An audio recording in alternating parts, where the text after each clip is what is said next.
మీ review గురు ఛానల్కి స్వాగతం guys. ఇవాళ మనం రివ్యూ చేసుకోబోయే మూవీ భీమ్షేరి 2026లో రిలీజ్ అయింది. Directed by Ravindra Siddhartha puri. ఇక మూవీ విషయానికి వస్తే మూవీ నాకైతే యావరేజ్ వన్ టైం వాచ్ అనిపించింది గైస్. ఇది ఒక revenge drama. So story basically ఏంటంటే ఒక క్రూరమైన పోలీస్ ఆఫీసర్ తన అథారిటీని మిస్యూజ్ చేసి ఒక పెద్ద కుటుంబం జీవితాన్ని నాశనం చేస్తాడు.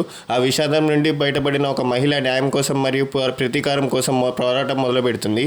ఈ ప్రయత్నంలో ఎన్నో రహస్యాలు బయటపడితే చివరికి న్యాయం మరియు అధికారం మధ్య గట్టి పోరాటం జరుగుతుంది. సో ప్లస్ పాయింట్స్ ఏంటంటే emotional revenge story, strong social message ఉంది. ఫీమేల్ లీడ్ క్యారెక్టర్ కి మంచి ఇంపార్టెన్స్ ఇచ్చారు. సీరియస్ మరియు ఇంటెన్స్ డ్రామా సీన్స్ చాలా బాగా వర్కౌట్ అయ్యాయి. రివెంజ్ డ్రామా లవర్స్ కి కనెక్ట్ అయ్యే అవకాశం ఉంది. సో నెగిటివ్స్ ఏంటంటే స్టోరీ లైన్ కొంచెం ప్రెడిక్టబుల్ గా ఉంది. లో బడ్జెట్ ఫీల్ వస్తుంది. ప్రొడక్షన్ ఫీల్ అంతగా లేదు. సో స్క్రీన్ ప్లే కొంచెం స్ట్రాంగ్ గా లేదు. స్టార్ క్యాస్ట్ పాపులారిటీ తక్కువగా ఉంది. మేజర్ అడల్ట్ కంటెంట్ ఏం లేదు గైస్. ఫ్యామిలీతో కూడా చూడొచ్చు. రివెంజ్ డ్రామాస్ మరియు ఎమోషనల్ ఇంటెన్స్ డ్రామాస్ నచ్చితే ఈ సినిమా ఒకసారి ట్రై చేయొచ్చు. కమర్షియల్ ఎంటర్టైన్మెంట్ ఎక్స్పెక్ట్ చేసే వాళ్ళకి యావరేజ్ గా అనిపించవచ్చు. సో ఈ మూవీకి నా రేటింగ్ వచ్చేసి 2.5 అవుట్ ఆఫ్ 5. భీమ్షేరి ఒక ఎమోషనల్ రివెంజ్ డ్రామా, న్యాయం కోసం పోరాడే మహిళ స్టోరీని చూపిస్తుంది. స్టోరీలో సాంగ్ సోషల్ మెసేజ్ ఉంది, కానీ సినిమా యావరేజ్ గా అనిపిస్తుంది. ప్రొడక్షన్ వాల్యూస్ కూడా చాలా తక్కువ ఉన్నాయి. సక్సెస్ స్క్రీన్ ప్లే లేదు. సో ఈ పర్ఫార్మెన్సెస్ కూడా చాలా తక్కువ ఉన్నాయి. సో ఇలాంటి సోది లేకుండా చెప్పే జెన్యున్ మూవీ రివ్యూస్ కోసం మీ రివ్యూ గురించి ఛానల్ని సబ్స్క్రైబ్ చేసుకోండి గైస్.